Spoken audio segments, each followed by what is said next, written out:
Hello, everyone. Welcome to our webinar. My name is Andrew Townsend. I'm the Campaign Marketing Manager here with eLearning Brothers. Today, our session is going to be about finding your happy during work, a pandemic, and the holidays. This is going to be a great session, and I think you guys will all enjoy it.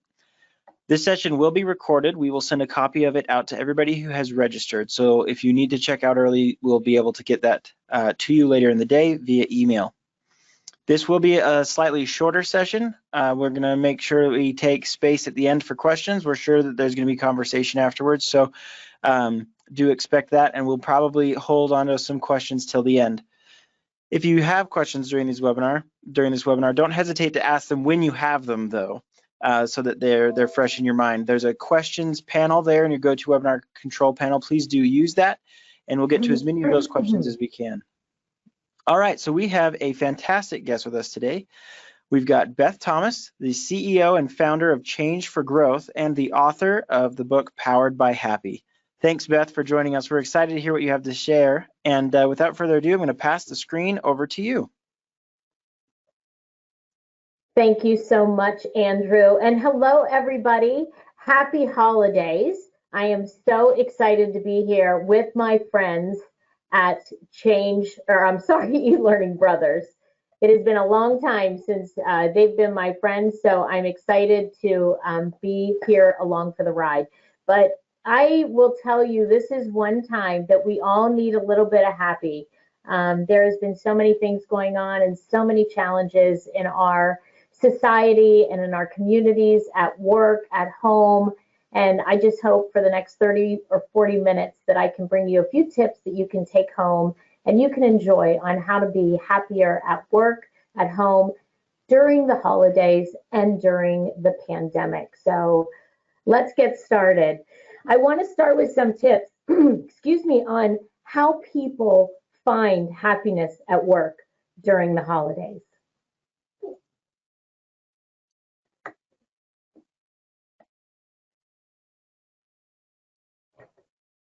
And on to you, Andrew.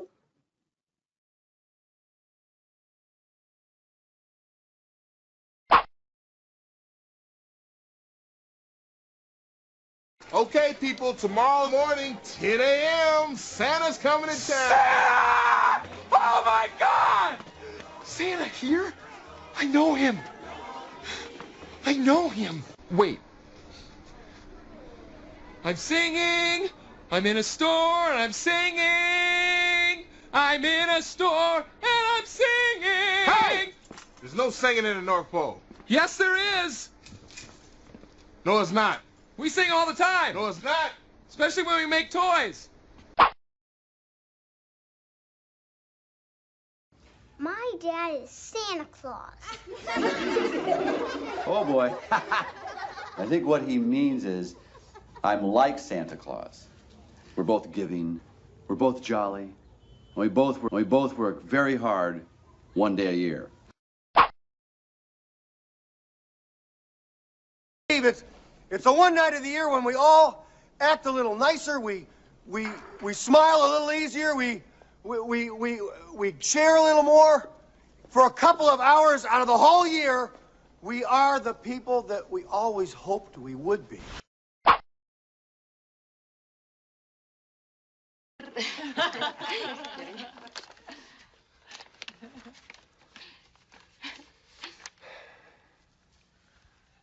There's enough left over. I'm going to fly you all down here to help us dedicate it. I can't swim, Clark. I know that, Eddie. Hey. Oh.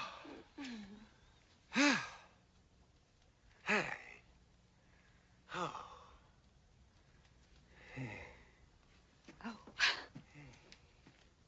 Clark, what's wrong? Honey? It's bigger than you expected? Smaller? What is it? It's a one-year membership in the Jelly of the Month Club. Oh, God. Clark, it's the gift that keeps on giving the whole year. That it is, Edward. That it is indeed.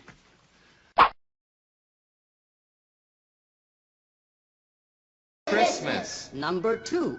There's room for everyone on the nice list. Number 3. The best way to spread Christmas cheer is singing loud for all to hear.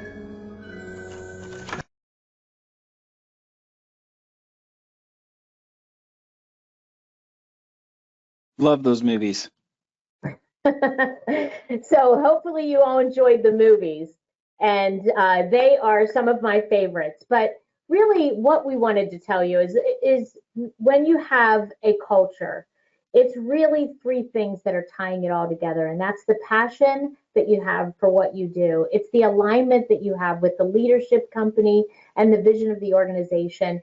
And it's how your leaders are leading during this time. It's a really difficult time the companies are having, and it was hard to engage your employees before, let alone during a pandemic and during a virtual workforce. Many of you, I'm sure, are working virtually. Some are probably loving it. Some probably aren't loving it too much. So really, to become a great place to work, it's about the passion, the alignment, and the leadership, and that creates that great culture we're all looking to be a part of. So today we're going to go through our agenda as follows. We're going to go through some engagement, some facts, the good, the bad, and the ugly as it relates to engagement at work. We're going to talk a little bit about what makes you happy and how you truly can define happiness at work. We're going to talk about some of the tips from my book on how you can be happy not only at work but at home. And then we're going to switch to what do we do during a holiday and a pandemic at the same time, and how do we stay sane and find those silver linings. So here's some of the facts. 29%, only 29% of employees are actively engaged and passionate about what they do. 54% are disengaged, and 17% are actively disengaged. Now, what does that mean? That actually means they're the ones that are acting out. They're the ones that are sabotaging. They're the negative people that are walking around and they're toxic to your culture. And they're the ones that bring us all down. So these facts were from about a year ago. So I did a quick peek on what are the current statistics after we've gone through the pandemic, or as we're going through the pandemic, I should say. And a 2020 Gallup study shows that now 85% of employees are not engaged in their work, and 81% are looking for another job. This is really disheartening, and I'm sure many of you either feel that way or have felt that way in the past. And I was talking to Andrew before we started the video, and one of the things we talked about is the importance of having good leadership during this time and really being able to communicate the vision of the organization, the value that you add to the organization, and really how the future looks for your company so you can look at your organization as, you know, a stable entity, one that you want to be a part of, one that you align with and have passion around. And that's why a lot of the disengagement happens is there's not a lot of communication. The people aren't feeling valued. They don't understand the line of sight to the vision of the organization, or they don't even feel there is a vision in the organization. They can't not only align to it, but they can't buy into it. So I think this is where the challenge comes when we start looking at employee engagement. And 85% of the employees that are not engaged is staggering and really, you know, challenging for many, many companies right now. And so the good is for the 15% that are engaged is Harvard Business Review and many others talk about the fact that when you have happy employees, when you have positive culture, you have productive workplaces. Many of you probably heard the saying, happy associates are productive associates. That is true and on point for employee engagement as well. So when you create that positive and inspiring and engaging culture, that not only retains your top talent, but it attracts the right kind of talent that you want as part of your organization. And this doesn't just start by creating that culture. It starts with the person that you hire. So when you're hiring people, when you're hiring colleagues, when you're interviewing people, you want to make sure that there's somebody that's going to fit within your culture. Because if they aren't, and they just may have the skill set, they could have a real toxic behavior that's going to bring down your culture and your engagement statistics. So what's the bad? Why are we concerned about this? Well, there's a real reason and a real epidemic with disengaged employees. And not only is it a challenge to be part of those cultures, but it's costing our companies billions of dollars every single year in lost productivity.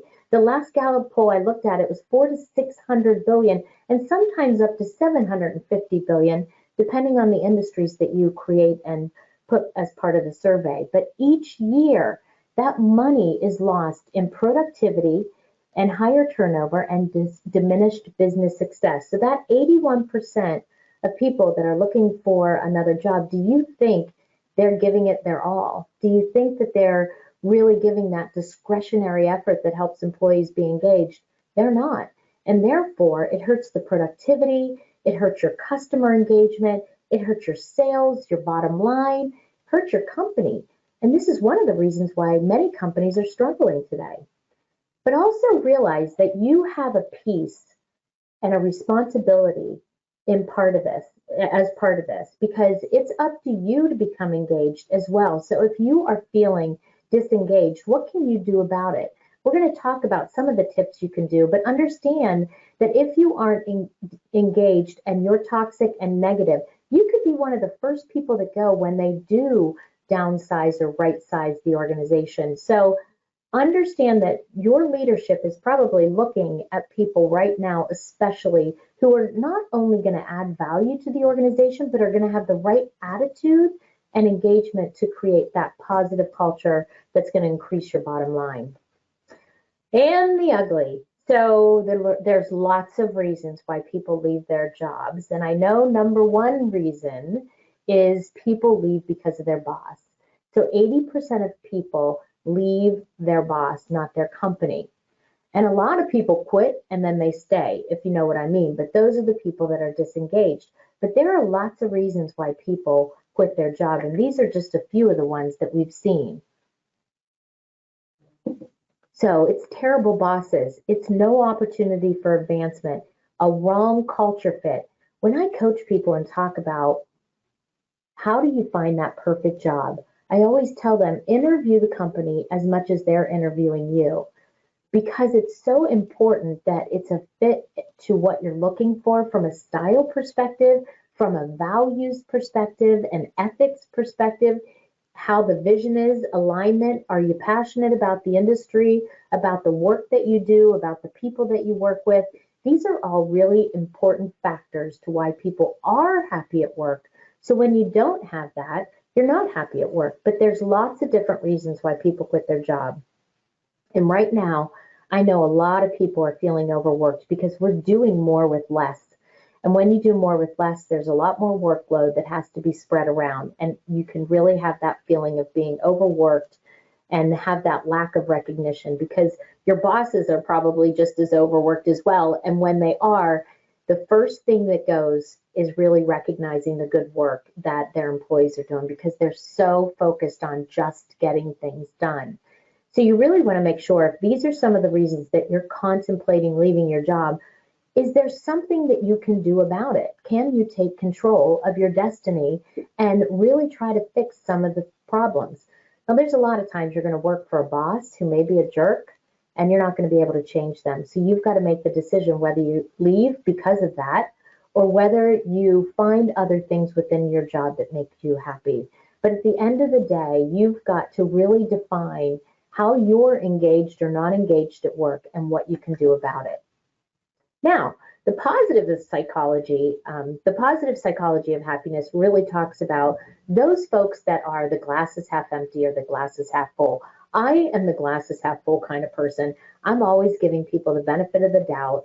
I try to really look at the bright things and the good things and the positive things before I go negative. Now, 50% of that is our DNA, and 50% is by choice. So every morning that you wake up, are you waking up on the right side of the bed or on the wrong side of the bed?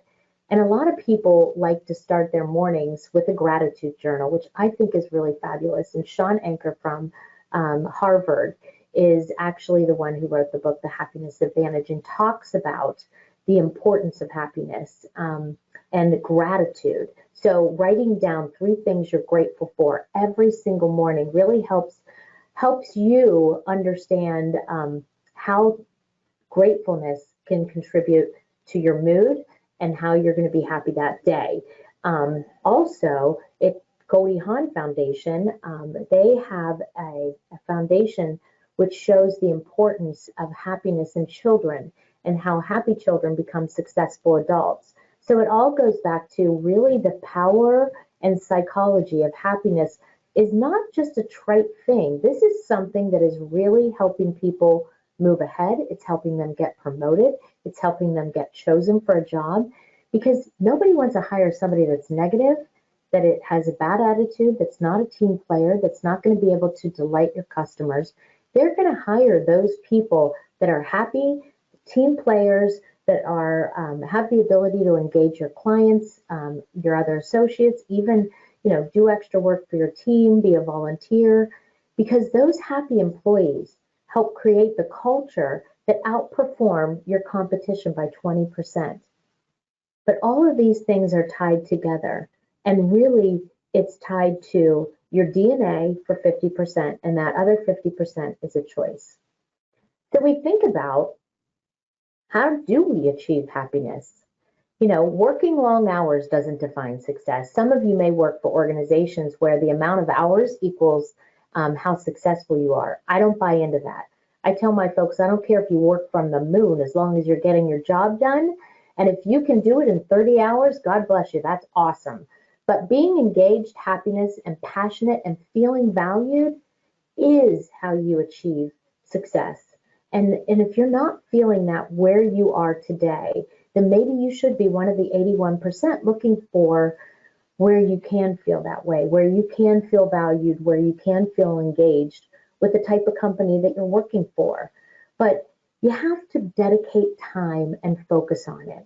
So many people want to be happy, and yet they don't know what happiness means to them, and they also don't know how to achieve it. They don't dedicate time and focus on it. If you want to get in shape, then you exercise and you eat better. If you want to lose weight, you eat healthier. And if you want to perform a different skill or develop yourself, then you work hard on taking a class or gaining additional experiences.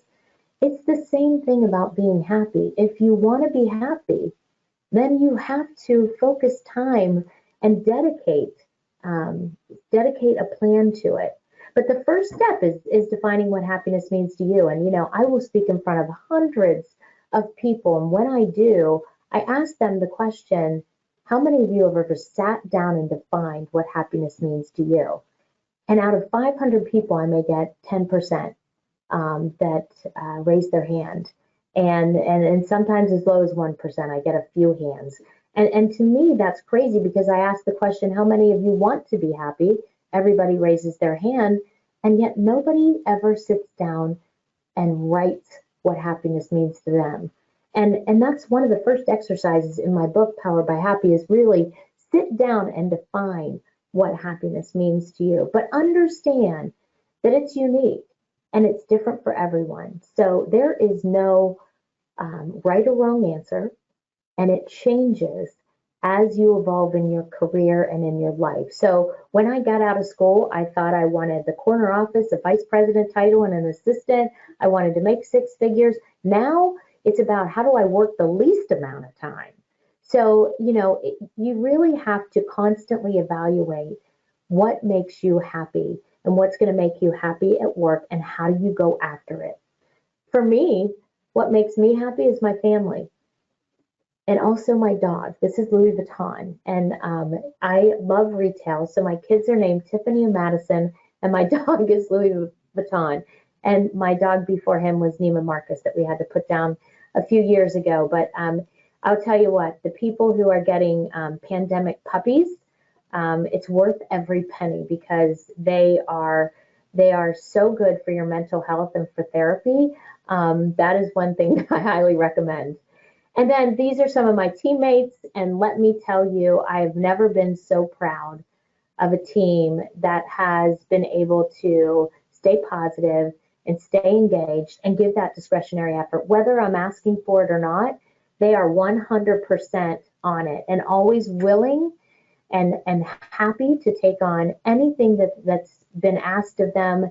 And they truly make me want to come to work every day, and they are the best team. So I am so appreciative of them, and they have made this pandemic really easy for me to be a leader through it, because they have been so helpful and engaged. And during this pandemic, I'm really proud to say we won Best Places to Work, which I'm really excited about, but it's because of these people right here.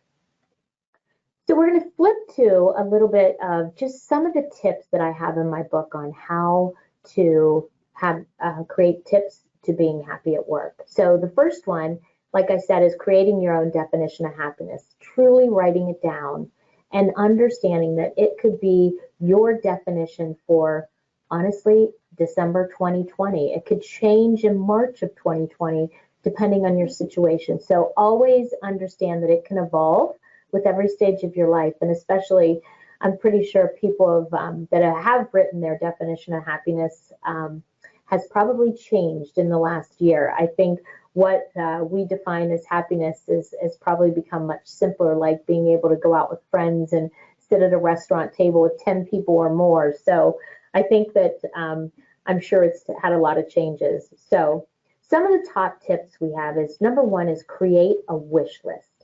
And, this is like many of you may have a Franklin planner that's really old. I'm showing my age, but you have a to-do list and, your calendar, and you check off everything that you get done.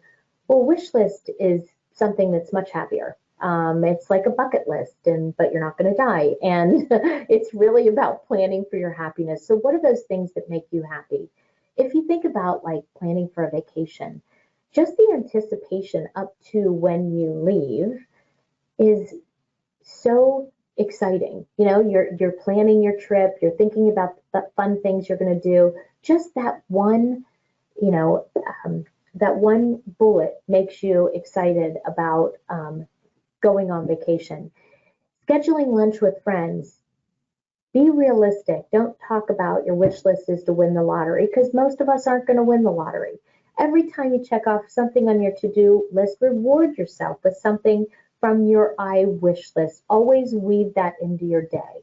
So if you guys are like me and have Zoom meetings from 8 to 5 every single day, I hope that in the evening you are finding time to binge watch Netflix, to have a glass of wine, to chat up with your friends. Just find something where you're able to really find that happiness. I know during this pandemic, there's been lots of, great pieces of advice from mental health experts. And I just read an article today, and some of the ones they talked about was, making a routine and sticking to it, setting low expectations so you're always exceeding them, making time to go outside, ditch some of your video calls. Sometimes it's hard to be on all day, getting extra sleep, connecting with friends. I know some of my friends from school, we have FaceTime, chats, and we all get together, and just seeing their faces, something we've never done before, but it brings us really a lot of happiness. But you got to plan these things out. So create that wish list. I talked a little bit about the power of gratitude. Doing a gratitude journal every day and writing down the things that you are grateful for will stop you from being negative. It'll stop you from being unhappy, because it's impossible to be happy and unhappy at the same time. And if you have that power of gratitude and you're writing down those things that you're grateful for, it doesn't give you the opportunity to be upset. It doesn't give you the opportunity to think about everything that's wrong. You've got to think about the things that are going right in your life, because I'm sure you can all pick one or two things, even during this pandemic, that were maybe your silver linings that you're grateful for. And that's what I would challenge you during this holiday season, is really thinking of those things and where you are grateful. Because I know a lot of people that are going through, a lot of pain and suffering. And during the holidays, it's a really difficult time. So this is time where you want to reach out and give.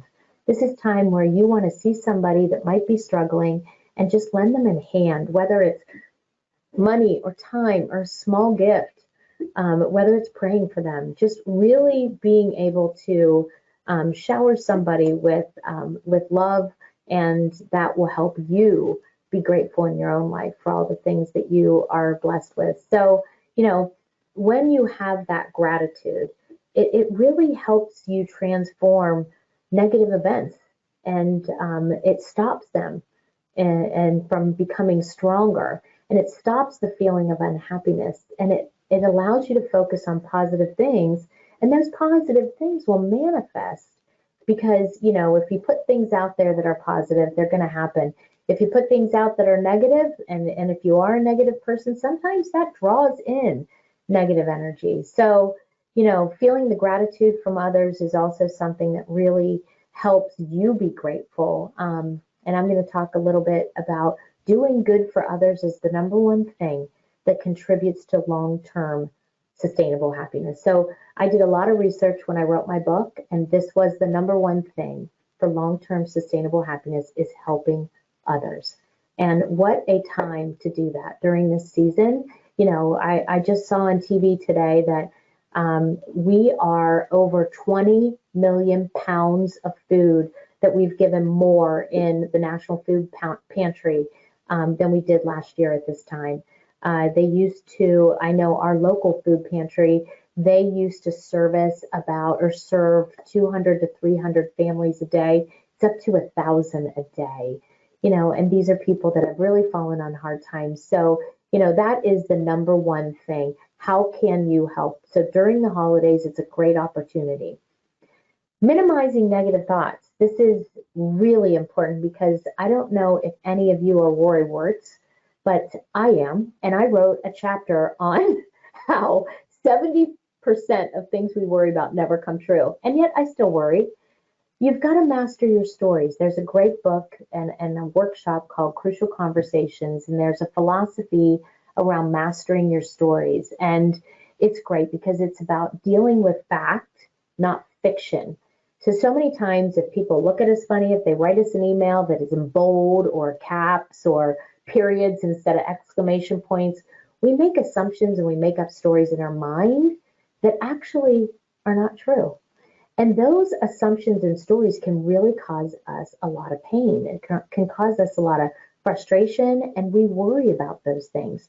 So you've got to stop those negative thoughts in your head, and you can use cognitive therapy, which is really every time that you have a negative thought come in your head, which is probably a story that you have made up, stop and number one, think, is it fact or fiction? And number two, give them the benefit of the doubt or give the situation the benefit of the doubt. And when you start thinking of the positive things rather than negative things, after 2 or 3 weeks, you're starting to train your mind to go towards that glass is half full rather than glass is half empty. It's not too late to start new habits. Making a high yield happiness investment. I just talked about this. It's about helping others be successful. So in your own company, what colleagues can you help? What direct reports, if you have them, can you help? What managers can you help?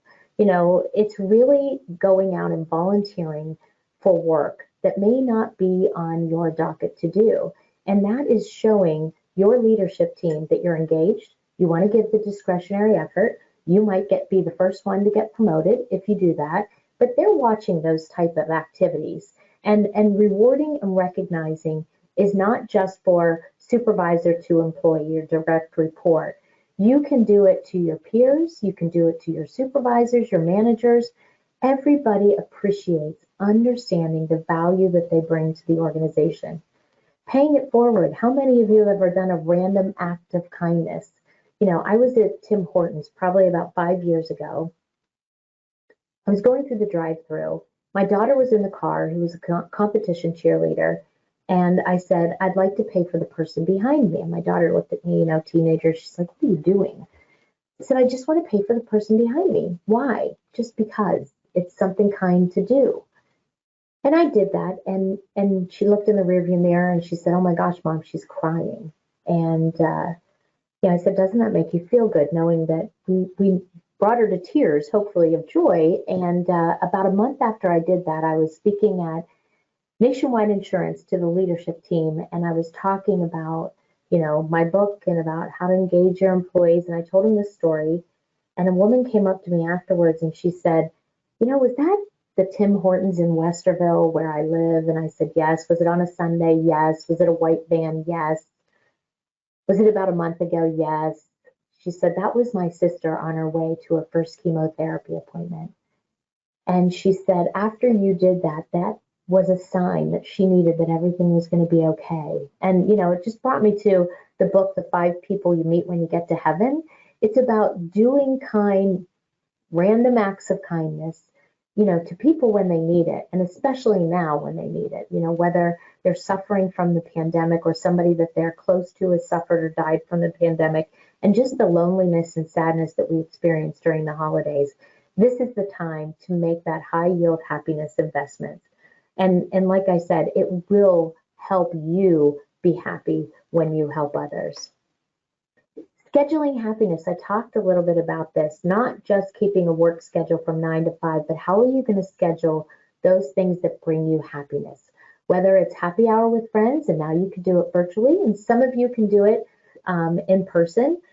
Whether it's scheduling a vacation, whether it is doing philanthropic work, whether it's helping the Ronald McDonald House or building a Habitat for Humanity house, whether it's adopting a rescue dog. Find things that are going to make you happy and do them. So schedule it just like you do scheduling a meeting in your calendar. Focus on it, work on it, dedicate time to it, but make a weekly me commitment. So you really have to schedule time around what's making you happy and find that time to do it. It's as important, if not more important, than the work that you're getting done. Because when you learn how to balance between work and life, and when you learn how to balance, bringing in that happiness and scheduling those things that make you happy, you'll perform better at work. Because when you're burnt out, when you're not taking those breaks, when you're not going outside, when you're not taking those me events on a daily basis, you're going to burn out, and that's not good for anybody. Laughing. One of my favorite things to do. I literally laugh at everybody, probably at the most inappropriate times. I laugh when people fall down. It's terrible. I laugh at church when, people are in church and doing funny things. I mean, it's always at the most inappropriate times, but I think this is a problem that I have. But it's really healthy to laugh. And laughing is a natural way to exercise. It reduces level of stress, controls your blood pressure. It improves your memory and mood. I mean, whoever is, in a bad mood when they're laughing. So really, that's why it's important to build relationships with people that you work with. And especially when you're working with them virtually, turn on those cameras. Tell them a funny meme that you've seen. And I'm going to show you my favorite holiday memes in a minute. But, don't take life so seriously. This is a time where we have to, get to know each other on a personal level, especially those that you work with. Tell them a great joke you've heard. Tell them a funny story. But it really does help create that enjoyable culture at work. We have a happiness committee. And our happiness committee does group philanthropic work. We feed the homeless. We go to the Ronald McDonald House and we cook for the residents. We actually put together bags of food for our food pantry. So we have a snack drawer. We have tons of snacks. We have great drinks in our refrigerator. We have team happy hours, potlucks. Now, a lot of this you can't do, but there's no reason why you can't have a virtual happy hour, or even like a potluck where you're all showing the food that you're eating. Hanging with a gang that gets it. This is so critically important because your peers can drag you down or lift you up. So you really have to evaluate who are the people that I am surrounding myself with. Are they lifting me up or are they bringing me down? Many of you may have heard your parents say it's guilt by association. Well, guess what? It's guilt by association at work too. So if you're hanging around the town crier, the negative Nelly, or the person who's always complaining around the water cooler, if your leadership team or anyone else sees you do that, they're going to assume you're the same way. So you really want to focus on surrounding yourself with people that lift you up, that motivate you, that inspire you, people that you want to emulate and be like. I don't think anybody wants to be like a negative person, but a way to do this is create a board of directors and tell them about some of the things that you're trying to improve upon. And that board of directors will be able to give you feedback, whether you're in a meeting and you might say, I want to be a better listener, and they are going to be able to give you feedback on how you're listening. It could be building relationships, and they can give you feedback about how to build relationships. But surround yourself with really great people and understand how you're perceived by others. I would challenge all of you to go up to your close circle of friends and say, on a scale of 1 to 10, how happy do you think I am? And that's going to tell you a lot, because happiness, sometimes we believe we're much happier, we appear much happier than we are. You know, I ask people, and a lot of times they'll say 11, and my husband will say she's annoyingly happy. But there's a lot of people who ask folks, hey, how happy do you think I am? And they're like, I don't know, like a 2 or 3, and you're sitting there thinking you're an 8 or 9. So that's a problem. I talk a little bit about law of attraction. Positive people attract positive experiences. I believe it's true. And then I talked about how laughing is contagious, and so are things like positivity and drive. So surround yourself with those people. It's new year getting ready to start. I want you to evaluate who you're hanging out with personally and professionally, and then think about, who do you need to ditch in your gang? Who do you need to add to your gang to make sure they're motivating and inspiring you and not bringing you down? I love this. You are the average of 5 people you spend the most time with. So look around, see who you're spending time with, and see if you're proud of that. And then, what do you do when your world as you know it has been turned upside down? COVID. COVID happened. How many of you thought this was going to be 2 weeks? I did. And we're going on our 10th month. I mean, it's crazy. So how do we get through it? We're still not through it, but hopefully we are almost to the end and then beyond. But, you know, this has been a journey that we've never seen in our lifetime. So if you want to remain powered by happy, or if you even want to get powered by happy, because you could maybe not be powered by happy right now, here's a few tips that you can do. Create a personal reentry plan. Think about going back to work. Many of you probably even haven't gone back to work yet. Many of you may not even know when you're going back to work. Whether it's going back to work or whether it's just starting fresh in 2020, create a reentry plan on things like, is this what I want to do? Am I engaged? What's going to help my engagement? What's making me unhappy at work and how do I fix it? What can make me happier at work and how do I fix it? Nobody's telling you not to go after what you want. This is where I challenge you to take control of your destiny and really make the changes that you want in order to be happy at work. Talk to your managers, talk to your bosses, you know, talk to your colleagues about what you want to do to better yourself, what you want to do to, you know, better your chances for promotion. Ask your boss things like, if in 6 months you were to come back to me and say, Beth, you've done an amazing job, what would I have accomplished? That's your roadmap to success. So really spend this time to evaluate where you are from an engagement perspective, from a happiness perspective, and then create a plan on what are you going to do to fix it. Be present in understanding your feelings and really allow yourself the time to sometimes be sad or frustrated, but also what are you going to do to get out of that funk? You don't want to stay in that for long. So you want to find those people around you that are going to help you. And then review all areas of your life. So like I said, you know, whether it is professional, spiritual, health-wise, or social, what are the silver linings and what are the areas that you need to improve upon? I talked about helping others and taking control of your destiny, all things that are important to get you through. Now we have the holidays. So we've gone through 9 or 10 months of the pandemic. Some people are in second shutdown. I know the UK is.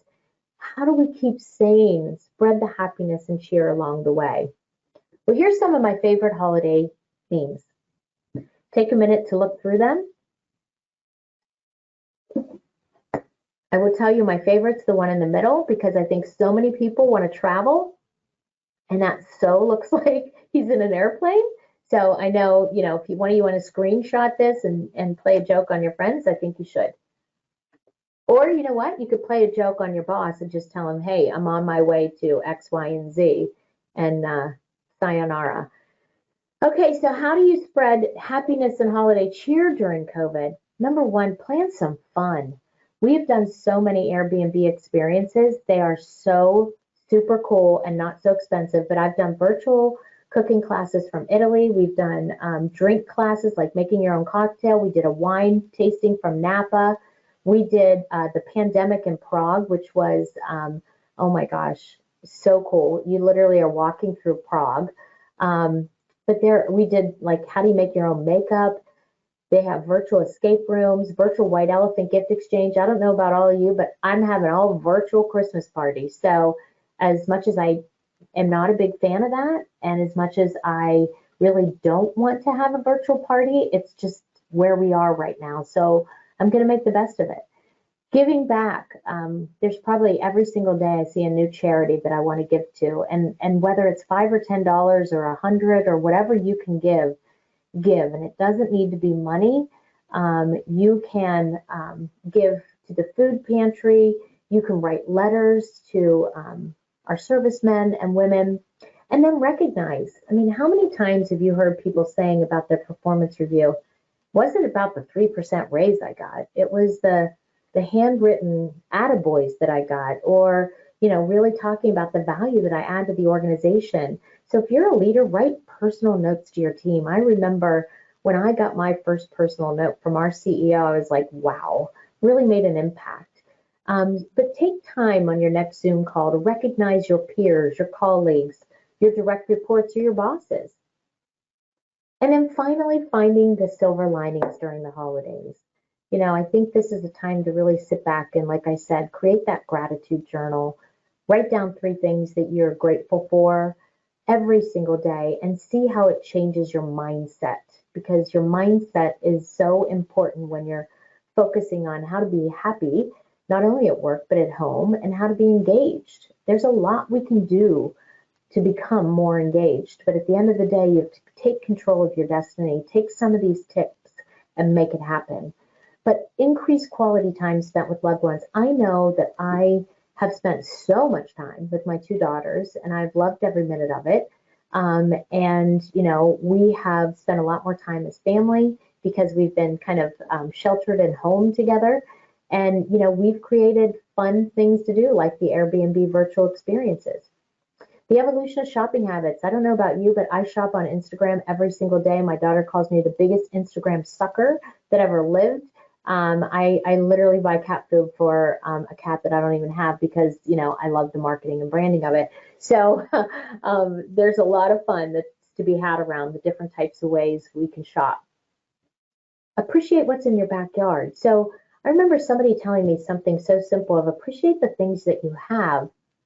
Don't think about the things that you don't have. So focus on that. Drive-in movies coming back, Airbnbs to the virtual experiences, restaurants sharing their secret recipes, which, that absolutely contributes to the COVID-19 weight gain. So I was talking to Andrew about the fact that like I'm on Zoom calls from 8 o'clock to 5 o'clock, and then I'm too tired to exercise. So, the COVID-19 weight is a real thing, but restaurants are sharing secret recipes. So I've been cooking a lot as well. I think this also has given us the ability to shrink our world. We have clients that are in the UK, and things that I used to have to fly over there for, I can just do by Zoom. So there are a lot of great things that I think are really going to come out of this pandemic. We're all becoming experts. Tiger King somehow connected us, which is sad. And we learned that homeschooling is hard, and finally recognizing how wonderful teachers are and how much we should be paying them. But think about what's your silver linings. So that's all I have for you today. I hope you found a couple tips that you can really reflect upon in order to bring you more happiness at work and create more engagement with your job, because I'd hate for any of you to be part of those statistics that are alarmingly high. But I wish you all a very, very happy holiday, and I'll take some questions. Wonderful. Thank you, Beth. One of the questions that's popped up here, and you gave some examples, but what are some fun and effective ways that you've seen companies, as you've been working with them, reach out to their employees? You had mentioned, notes of appreciation, things like Yep. that. What are some others? You had also mentioned the holiday parties that are all Yeah. digital, but we're looking for more ideas. Yeah, so a couple things that I've seen and that we personally do, actually, because I stole it from somebody, which I'm a big believer in stealing good ideas, is we sent our employees this year we sent them a $100 gift card. And $50 was for them to go buy themselves a Christmas gift. And part of our virtual Christmas party is they have to share with everybody what that Christmas gift was. And then the other $50 was go buy yourself your favorite cocktail or your favorite beverage and also your favorite snack and share it with us as well. So our Christmas party is not only going to be everybody sharing a gift that they purchased, but also their favorite beverage and maybe something either that they cooked or something that they purchased. And then we're doing the ugly Christmas sweater. And, you know, I also have seen folks sending out, like I had a board meeting and we sent everybody on the board a bottle of their favorite wine and an antipasta platter, a charcuterie board. So everybody was able to enjoy a virtual happy hour. So, you know, those are some of the things that you can do. I've seen a lot of teams do the virtual Airbnb experiences together. They're cooking together. There's magic shows that they can do together that are super cool. They've done the war rooms or the escape rooms virtually. So, and that creates a lot of team building as well. But there's so many things that you can do virtually, and I never had any ideas, but we're just trying to get as creative as possible. And those are some of the great ones that I've seen. Awesome. You had mentioned a course that helps you find your story. Can you remind us where to find that? Yes, it's Crucial Conversations, and it is a leadership course and book, and it's called Mastering Your Stories. It is I think, a chapter within the book and within the workshop, and it really is powerful when you think about just the philosophy behind it, because when you start to understand it, you realize how much you do it. You know, when you're walking down the hallway, well, we don't really do that anymore, but say when you go back to work, you're walking down the hallway and somebody doesn't look at you, they don't say good morning, they roll their eyes, you know, something. We absolutely make up stories in our head, and it's things that we worry about sometimes for a long time. Very, very true. You're the author of a book. Where can we get that book? Remind us about the title of that book. Yes, it's called Powered by Happy, How to Get and Stay Happy at Work, and it's on Amazon. Excellent. So go grab that book. And if it's all right, I'm going to take the screen back just for a moment. Yep. And share this. So this is an eLearning Brothers webinar, so I would be remiss if I didn't point out that you can, if you're looking to develop courses and work with pleasant, happy people, by all means, reach out to us. We're happy to, we call it a jam session. We'd love to talk about your needs and see if there's some way that we can help you meet some deadlines, help you make some really awesome rock star content. Also, we'd love it if you would join our community at rockstars.elearningbrothers.com. There's a really great community for people that are building and developing e-learning. And if you're just interested about the industry and technology, that's a great place to go as well. It looks like we don't have any more questions, so thanks for everybody for attending. Thanks, Beth Thomas, for this great presentation. This has been phenomenal. We all learned a lot, and we hope everybody has a great holiday and great rest of the year. Happy holidays, everyone. Thank you. Bye-bye.